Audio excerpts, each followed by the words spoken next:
If you've ever heard of the company Apple or any of its products, you've probably heard of Steve Jobs. According to Bill Weir, he was known as our Edison, or the most successful businessman of our generation.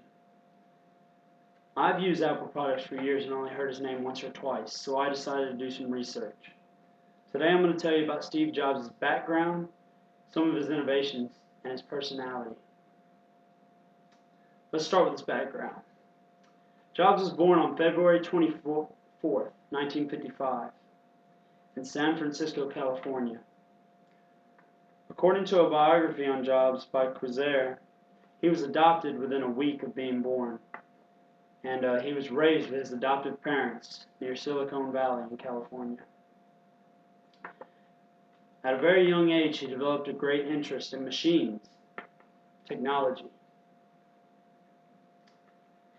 During high school, and even after high school, he attended lectures at Hewlett-Packard to enhance his knowledge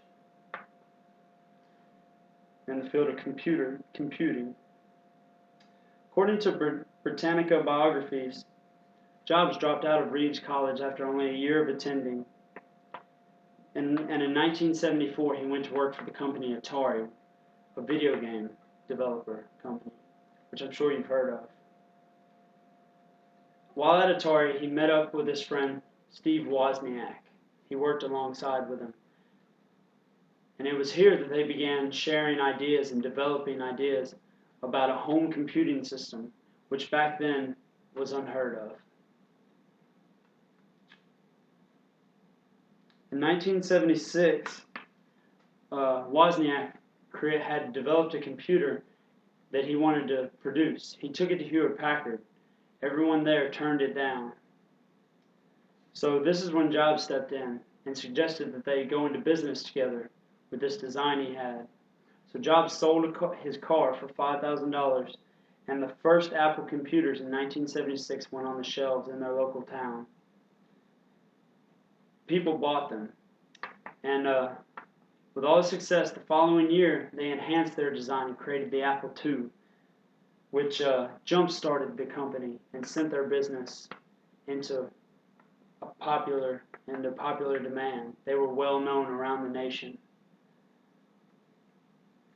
Apple had its ups and downs the next few years, developing various operating systems and the like. But Jobs began to have disagreements with some of the directors, and in 1985 he left the company. While gone from the company, Jobs bought Lucasfilm's computer graphics department for $10 million and established Pixar, which is responsible for several computer-generated movies, including the very first fully computer-generated movie, Toy Story. In 1997, he was reappointed as CEO after he sold Pixar to Disney.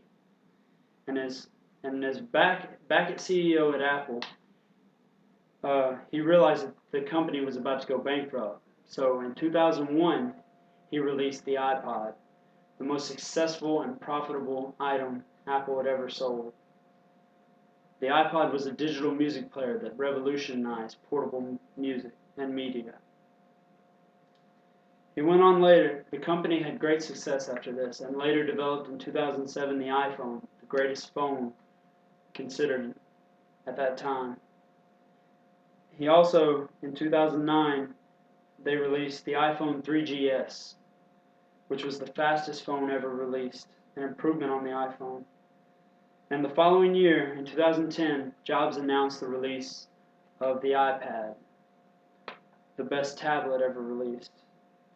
And later, the same year, the iPhone 4GS was released, which is Apple's most recent release of the device.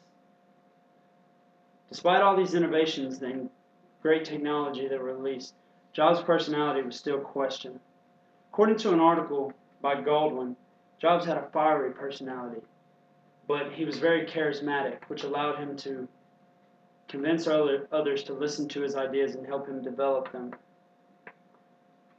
Jobs never worked hands-on with computers. He would just develop an idea and tell that idea to engineers who would try to make his idea into a reality. He was more of a businessman who was very technologically inclined rather than an inventor. Some consider Jobs rude and arrogant. According to an article by Eric Alterman, Jobs was very self-centered. Before he passed in 2011, he had accumulated nearly $8 billion that he had no plans for. He just let it sit in a bank. Jobs is also responsible for ending all charitable contributions to any charitable foundations by Apple, which after his passing in 2011, Apple reestablished these charitable donations. Jobs claimed to be superior to his competitors, more so Bill Gates than the others. He claimed that Bill Gates was not as successful as him because he was not as technologically inclined as himself. But to sum up, whether you hated or loved Steve Jobs, your opinion of him, you can't deny that he is responsible for one of the most profitable companies of all time and some of the greatest innovations in technology that our world has ever seen. Jobs is truly one of the most brilliant minds of our generation.